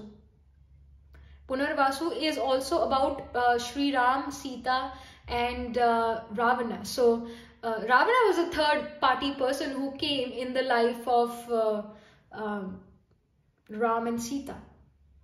He kidnapped Sita. He was a third party person. And Punarvasu is the story, mythological story about Sri Ram's life itself. And there was no marital bliss in Sri Ram's life. Because his Venus is actually, if you see his chart by K.N. Rao, you're going to notice that Sun is actually burning Venus up. Venus is love, romance, relationship, marriage, and his Venus is actually burnt, which shows that relationship throughout life is kind of burnt. Romantic love relationship are throughout burnt. Marriage is burnt. And Sun is authority, so because of some authoritative figure, the relationship, the marriage is kind of burnt. And Ravana was very powerful. He has 10 heads. Thus Dimag the, very powerful person. Because of him, things went downhill. But that was the case. And of course, Sun also represents father. And because Sri Ram's father said that Sri Ram, you have to go in Banvas, because of course of Sri Ram's stepmother and someone. So that happened. But his father told Sri Ram that you have to go. Again, son, father, authority, king. I do see that again the judgment shows this thing कि आप नहीं चाहते कि किसी भी third party person की वजह से आपका रिलेशन अपने स्पाउस के साथ खराब हो जाए. और आप एक जो हो, आपका जो रिलेशनशिप होगा अपने स्पाउस के साथ काफी ज्यादा अनऑर्थोडॉक्स होगा. जैसे दूसरे कपल्स है वैसे आपका कपल नहीं होगा, डिफरेंट होगा दूसरे कपल से. कुछ ना कुछ अलग और वियर्ड भी हो सकता है कोई चीज आपके रिलेशनशिप में. But you are gonna be very unique couple in front of the society. And 9 of cups यहाँ पर शो करे आपके स्पाउस की wishes and desires from marriage. So your spouse really wish, really desire कि उनको stability मिले, emotional satisfaction मिले आपके साथ. कहीं ना कहीं उनकी भी लाइफ यहाँ पर chaotic नजर आ रही है. Most of the time when moon is in Scorpio और वन पर्सन्स असेंडेंट राइजिंग लग्ना is in sign of Scorpio, one deals with ups and downs of life, whether it's the nakshatra of Jyeshtha, Vishakha or Anuradha. Whatever the nakshatra is, itself the sign of Scorpio is a karmic sign. So I feel that your spouse will have Scorpio rising or his sun, moon, Atma Karaka planet holding the highest degree in the chart can be Scorpio. Scorpio is about ups and downs. It's about transformation, death and rebirth, surgeries, accidents, occult, mysticism, astrology. So of course यहाँ पर कहीं ना कहीं 9 of cups show करता है that through marriage he wants to feel settled. Everyone say कि marriage के बाद marriage settlement है. You know, हम कहते हैं ना इंडिया में कि now it's a time for you to get settled down. What do you mean by that in India? It means that they are asking you to get married because marriage is considered as settlement. तो यहाँ पर आपके spouse वो settlement आपके साथ चाहते हैं, एक इमोशनल सेटिस्फैक्शन, एक इमोशनली फुलफिलमेंट, जो है इमोशनल फुलफिलमेंट थ्रू मैरिज चाहते हैं. स्टेबिलिटी, इमोशनल स्टेबिलिटी मैरिज से चाहते हैं. या फाइनेंशियल स्टेबिलिटी की बात नहीं हो रही बिकॉज कप्स की एनर्जी इमोशंस की एनर्जी होती है, डीप इमोशंस की बात होती है. तो वो इमोशनल सेटिस्फैक्शन चाहते हैं first and foremost from marriage. क्योंकि अगेन स्कॉर्पियो भी वाटर साइन है, कैंसर भी वाटर साइन है, पर कैंसर स्कॉर्पियो जैसा नहीं है. Cancer is about motherly nourishment. It's about comfort, food. Scorpio is also water. It's the deep, dirty water, stagnant water. But yeah, because उन्होंने emotionally ups and downs अपनी life में देखे आपके स्पाउस ने. So he desires or she desires to be in a very committed relationship, to be in a marriage जहां पर आप उन्हें सपोर्ट करो. एक वो डीप सेटिस्फैक्शन, इमोशनल सेटिस्फैक्शन ये पर्सन चाहते हैं मैरिज से. जब बात आती है आप दोनों की डिफरेंसेस कि आप और आपके स्पाउस किन चीजों में डिफरेंट हैं या क्या चीजें डिफरेंसेस लेकर आती है आपकी मैरिज में. आई सी 3 of coins. कहीं ना कहीं यहाँ पर जो आपके या आपके स्पाउस के दोस्त है ना, या आपके स्पाउस के कलीग्स या आपके कलीग्स हैं, वो कहीं ना कहीं यहाँ पर वो डिस्टर्बेंस लेकर आ सकते हैं मैरिज में. That can happen. Maybe you guys are having dinner together and somehow your spouse's friend says something which is very awkward for you, and you are also surprised that your spouse's friends are saying this thing about your spouse, that your spouse did this in the past, and you're kind of shocked. You're kind of shocked to get to know this piece of information. You're very shocked, and जो वो लोग हंस रहे हैं उस बात पर, मजा कर रहे हैं, मस्ती कर रहे हैं, but you are kind of surprise, you are kind of shocked, and then you come back to your home with your spouse and you ask them did this happened in the past? Really, it happened. And then your spouse says, yes, it happened, but now I'm changed. Now I grew up, I'm grown up man or I'm grown up woman. I don't do this anymore. But yes, I did this in the past. And you're going to judge them on that. Because again, your energies of judgment. And because you're going to judge your spouse here, so when something which is very shocking for you comes in front of you, तो आप अपने spouse को जज करते हो. और again यहाँ पर भी फिर थर्ड पार्टी सिचुएशन ही हुई है, not in romantic manner but somehow from a third person you got to know something about your spouse which will make you question your own spouse, and that creates some differences in the marriage, or somehow can deteriorate your relationship with your spouse. But again, in the end you will accept it, your spouse will accept you. तो कहीं ना कहीं एक कोई third party person की वजह से marriage में इशू होना, ये चीज नजर आ रही है. और यही मैं शुरू में भी बात कर रही थी कि आप ये नहीं चाहते कि किसी थर्ड पार्टी पर्सन की वजह से कोई आप दोनों में डिफरेंसेस आए, लड़ाई हुए. और यहाँ पर भी 3 ऑफ कॉइंस है, यहाँ पर भी दूसरे लोगों की बात हो रही है. तो इस चीज पर थोड़ा फोकस करने की जरूरत है. जो चीज पास्ट में हो गई उसको पास्ट में रहने दो. हम बदलते हैं, राइट? पास्ट में हम कैसे भी पर्सन थे, प्रेजेंट में हम थोड़े चेंज्ड पर्सन हैं. वक्त बदला, इंसान बदलता है, उसकी मेंटालिटी बदलती है. तो इस चीज को जरूर याद रखना है, क्योंकि अगर आपने ये चीज एक्सेप्ट नहीं करी, जो पास्ट में था वो पास्ट में ही रहेगा, आपका प्रेजेंट नहीं बनेगा, आपका फ्यूचर में नहीं आएगा. अगर आपने इस चीज को एक्सेप्ट नहीं करा, देन प्रॉब्लम्स यहाँ पर मैरिज में नजर आ रही है. But if you accept this thing that your spouse is changed, things which happened in the past will not happen in the future, तो आप अपना प्रेजेंट की भी सिचुएशन बचा लोगे, प्रेजेंट में भी अच्छा रिलेशनशिप जो हो अपने स्पाउस के साथ बना लोगे, फ्यूचर भी अच्छा रहेगा. यहाँ पर आप में क्या क्या सिमिलैरिटीज हैं ये देखते हैं. 8 ऑफ कप्स जो है ये शो करता है आप और आपके स्पाउस, आप दोनों का सेटिस्फैक्शन लेवल बहुत हाई है. Both of you guys are old souls. You have achieved so much in your past lives that whatever you achieve in this life just does not satisfy you guys. Because आप satisfied जल्दी से नहीं होते हो, आप उस satisfaction को पाने के लिए और effort करते हो. अगर कोई person 20 रुपीज में खुश है तो 30 रुपीज के लिए efforts ही नहीं करेगा. यहाँ पर भी यही चीज है कि आप 20 रुपीज से जो भी आपके करियर्स हैं, आप अगर उसमें सेटिस्फाइड नहीं हो तो आप और एफर्ट करोगे कि आपको प्रमोशन मिले, या फिर you will try to change your job, right? You gonna do that.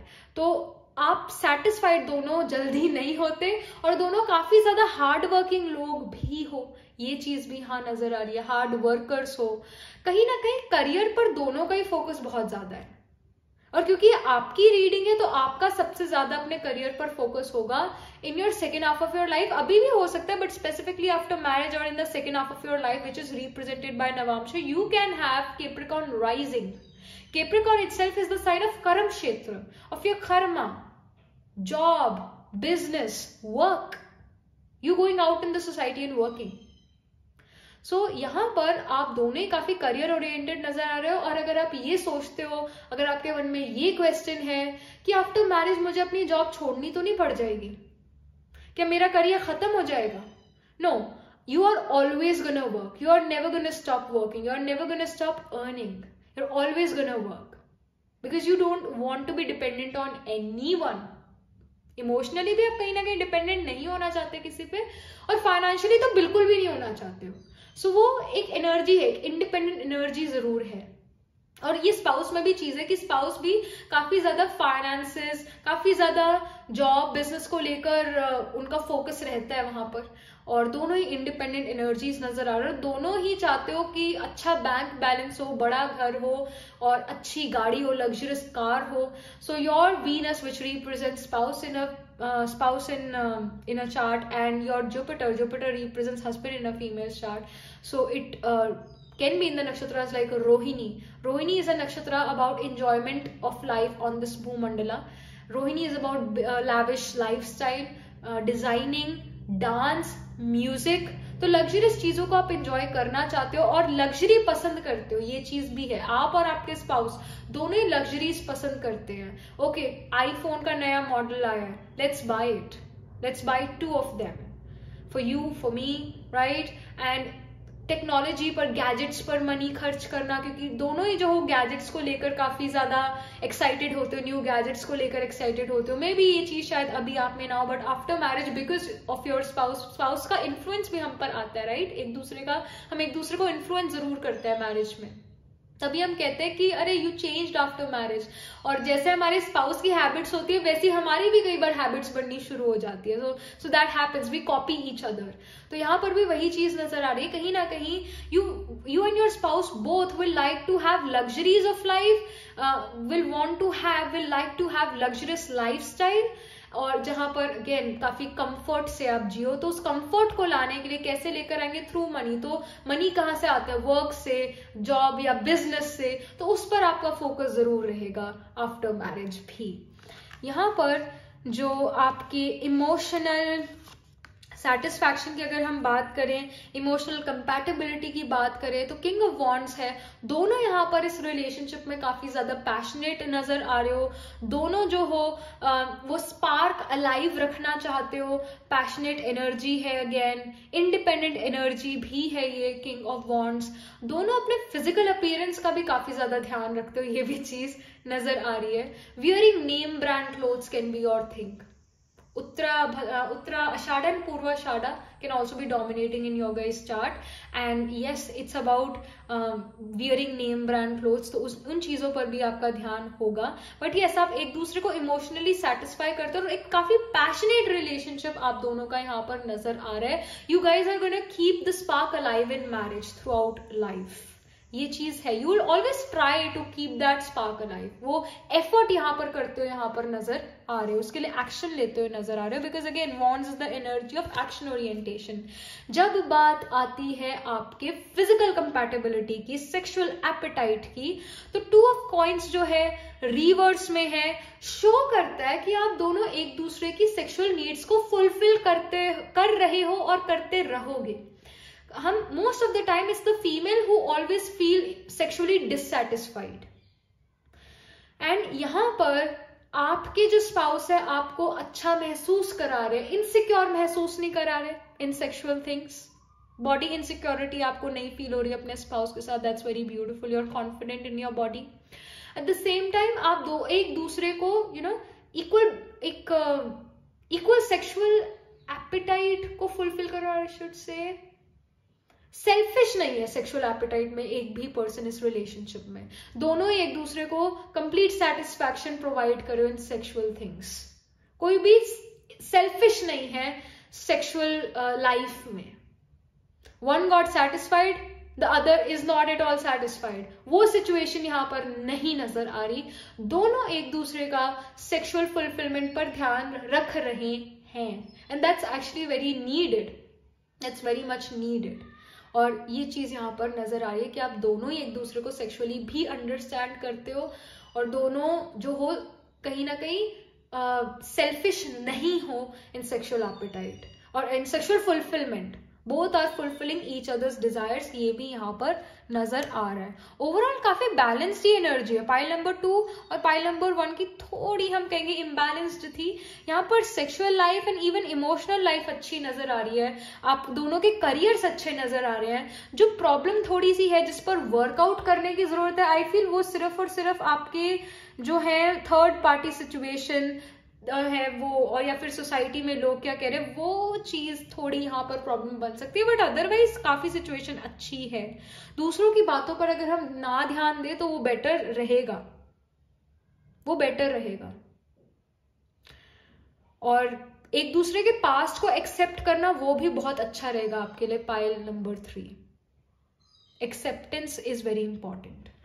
तो यहां पर हमने मैरिज की तो बात कर ली, कंपैटिबिलिटी की तो बात कर ली। अब क्वेश्चन आता है कि मैरिज अरेंज मैरिज है या लव मैरिज है। तो यहां पर पाइल नंबर 3 के लिए ये जो मैरिज है अरेंज मैरिज है या फिर लव मैरिज है। I see the sun card here. Okay, sun is a yes card as well. So if you are in a relationship and आपका कहीं ना कहीं मन में एक क्वेश्चन था, is this the right person for me? तो यार sun card is a yes card. So जिस person के साथ आप हो सकता है ये person आपके future spouse हो. Of course this is a general reading, but sun is a yes card and suddenly I just got this feeling कि अगर आप में से कुछ लोग जो हो romantic relationship में हो, then ये यहाँ पर yes कह रहा है कि this person can be your life partner. And yes, यहाँ पर sun card show कर रहा है. It actually shows both the arranged marriage as well and the love marriage as well. क्योंकि arranged marriage जो है sun represents father. So father का हाँ करना है, कोई masculine energy का हाँ करना arranged marriage में जरूरी होता है. This is a patriarchal society.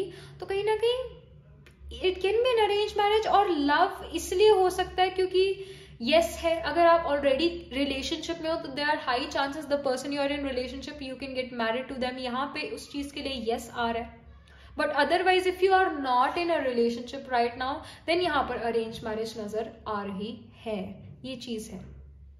And specifically if you are in a marriageable age then it's right now for you it's arranged marriage. जो energies है वो arranged marriage वाली है. But if you are in relationship then yes है यहाँ पर कि वो person आपके life partner बन सकते हैं. इसके high chances हैं.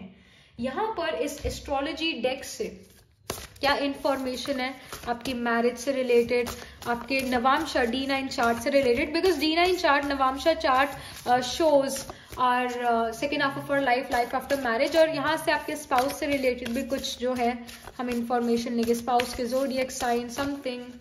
सो I see the fifth house is of romance. It's about creativity, it's about children as well, it's about artistic things. And again we see lovers here.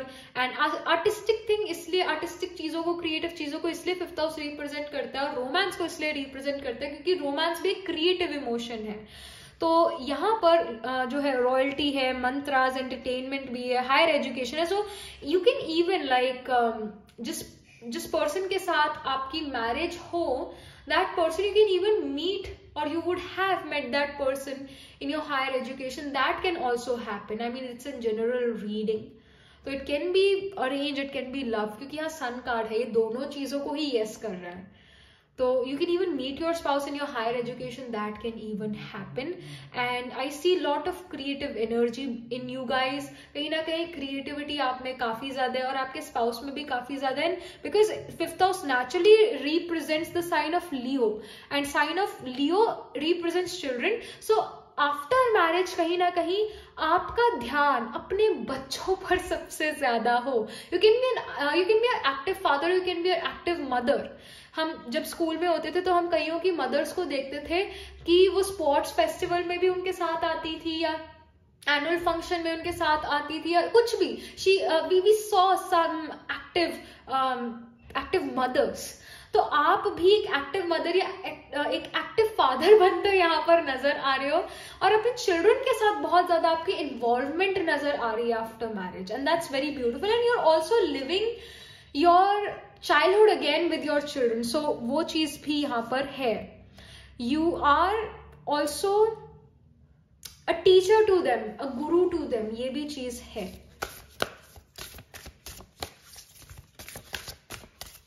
And then I see, okay, I see Aries. Aries is the physical body and it is of course ruled by Mars. And I see structured, courage, self-centered, practical. So यहाँ पर जो Aries sign है ये individualism को show करता है, physical body को show करता है. कहीं ना कहीं आफ्टर मैरिज आप अपनी फिजिकल बॉडी पर ध्यान देना शुरू कर दोगे, अपनी हेल्थ पर ध्यान देना शुरू कर दोगे और कहीं ना कहीं अपने हेयर स्टाइल पर भी ध्यान देना शुरू कर दोगे somehow. Because Aries represents our head region. तो यहाँ जो हेयर स्टाइल है और कहीं ना कहीं if you're a male watching this reading, your hairline can start receding after your firstborn. That can even happen. Thinning of hair can happen. Specifically if your Sun and Mars are also in the first house. It also shows if Sun and Mars are in the ascendant. It also shows that the person deals with migraines, headaches, and weak eyesight. So that, and yeah, so I was talking about that after marriage, You also, pile number 3, are gonna become conscious about your body and body's health. Health becomes very important for you, pile number 3, because Aries may we have the nakshatra of Ashwini, and Ashwini is about being fit, being athletic. तो कहीं ना कहीं आप athleticism से, gym, yoga, कुछ ना कुछ ये चीजें करोगे, एथलेटिसिज्म से रिलेटेड कोई ना कोई चीजें करोगे, और you are also motivating your children और motivating your spouse after marriage, वो भी चीज नजर आ रही है। और कहीं ना कहीं आप उनको एक उनको मोटिवेटिंग चीजें कहते हो, मोटिवेटिंग लाइंस कहते हो, जिससे वो करेज महसूस करते हैं, जिससे उनकी विल पावर इंक्रीज होती है, वो चीज यहाँ पर नजर आ रही है। यू कैन हैव, और your spouse can have Aries rising, can have sun moon in Aries, और can their atmakaraka planet holding the highest degree in their chart can be in Aries, or you yourself can have an Aries Navamsha. That can happen here. The next I see Gemini. So Gemini is of course ruled by Mercury, and Gemini sign represents short distance travel. It represents our younger sibling as well. It represents writing ability, writing skills, social media. So यहाँ पर आपके again skills of hands जो है वो increase होते हुए नजर आ रहे हैं। May be you even develop interest in writing, that can be the case. And third house also represent sports. तो बिकॉज यहाँ पर 5th हाउस है चिल्ड्रन का, motivation and athleticism again, and Gemini is about sports activity, skills of hands को represent करता है। तो जो गेम्स है, जो स्पोर्ट्स है, उसके अंदर skills of hands, batting, bowling, right, cricket, skills of hands becomes important, as well as feet also becomes important, that's there. But hands और ये सब चीजें, स्पोर्ट्स जो है वो जेमिनी रूल करता है। कहीं ना कहीं आप एथलेटिक तो हो ही रहे हो, फिजिकल अपीयरेंस पर ध्यान दे रहे हो, and you are very active with your children. You are saying that you should participate in sports, you should do this, you should do that, do something related to creative writing. So बहुत ज्यादा आपकी involvement नजर आ रही है after marriage with your children. And of course you can have dominant planets in the Gemini sign in the nakshatras like Mrigashira, Ardra, Punarvasu. So ये चीज भी है। You will travel a lot after marriage, short distance travel यहाँ पर आपके लिए बहुत सारे नजर आ रहे हैं आफ्टर मैरिज। मैरिज के लिए यहाँ पर गाइडेंस क्या है, अपनी मैरिड लाइफ को और अच्छा बनाने के लिए यहाँ पर पाइल नंबर 3 के लिए क्या गाइडेंस है। Alright, I see the sun here, enjoy success and happiness. यहाँ पर भी जो है सन कार्ड है, यहाँ पर भी सन है। So this is a big message for you, pile number 3, 2 बार ये आ चुका है। Sun is a major arcana as well. यहाँ पर आपकी जो मैरिज होगी काफी ज्यादा सक्सेसफुल होगी। ऑफ कोर्स हम इस डी एन एज में जीते हैं जहां पर डाइवोर्स रेट काफी ज्यादा है, बट आपकी जो मैरिज होगी वो सक्सेसफुल होगी। लाइफ लॉन्ग कमिटमेंट आपके लिए यहाँ पर नजर आ रहा है। सक्सेस यहाँ पर कहीं ना कहीं आपकी मैरिज आपकी लाइफ में लक भी इंक्रीज करती है। Maybe your spouse entering in your life brings luck to you, brings fortune, good fortune to you, and brings happiness in your life, brings clarity about certain things जिसके बारे में चीजें, या जिस आपके मन में जो चीजें अनक्लियर थी, आपके स्पाउस वहां पर क्लैरिटी लेकर आते हैं। बट यस, ये जो आपकी मैरिज है ये डाइवोर्स में कन्वर्ट होती हुई नहीं नजर आ रही है। ये सक्सेसफुल यहाँ पर मैरिज आपके लिए नजर आ रही है। The next up is star gazer, set your sights higher. तो यहाँ पर आप दूर दृष्टा बनो, that's very important, that's the guidance here. And even moon gazing can help you. You can have a debilitated moon, meaning moon in sign of Scorpio और in the 8th house, meaning a disturbed mind, because moon represents mind, our emotions. So जब भी आप disturb feel करते हो, आप अच्छा नहीं महसूस कर रहे हो, when you do star gazing और moon gazing, it helps you, it is gonna help you. At the same time दूर दृष्टा बनो। जो स्टार्स होते हैं हमसे कितने लाइट ईयर्स अहेड होते हैं, राइट? तो यहाँ पर ये मैसेज है कि आपको दूर की सोच के चलनी चाहिए। यानी after marriage invest your money in something जो आपको रिटर्न्स इन फ्यूचर दे, मीनिंग कुछ जैसे प्रॉपर्टीज होती है। You have to be very clever about these things and of course discuss this thing with your spouse, that investing in your land real estate is going to help you, because moon also rules the 4th house of land, Moon represents, moon is also one of the karaka of land, real estate, and we have the Aries sign which is ruled by Mars. Mars is a भूमि कारका, भूमि को represent करता है. तो अगर आप land real estate में लगाते हो, ऐसी लैंड में लगाते हो जो अभी ज्यादा डेवलप्ड एरिया नहीं है, बट इन फ्यूचर वो हो जाएगा डेवलप्ड, वहां पर रिंग रोड बन रही है या ये चीज बन रहा है वो चीज, तो अगर आप अभी वहां पर जो हो इन्वेस्ट करते हो, that will be great. Discuss these things with your spouse. कहीं ना कहीं लैंड रियल एस्टेट से जो है आपको काफी फायदा हो सकता है. इन्वेस्टमेंट्स आप अच्छी जरूर करो, मिलजुल कर जो है इन्वेस्टमेंट्स करो, उसके बारे में बातचीत करो एक साथ बैठ के. ये आपके लिए गाइडेंस है. यहां पर कुछ और इंफॉर्मेशन.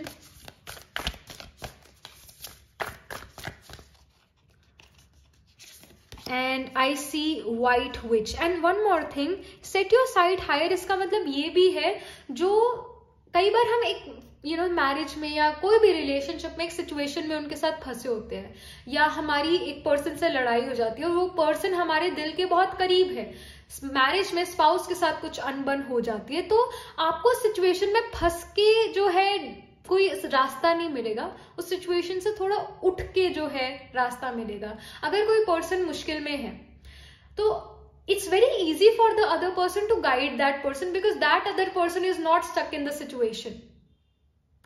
So आपको दूसरे की हेल्प अगर लेनी है in marriage, if you are not really getting the solution, तो ऑफ कोर्स आप एडवाइस लो दूसरों से और गाइडेंस लो, but try to help your own self out as well.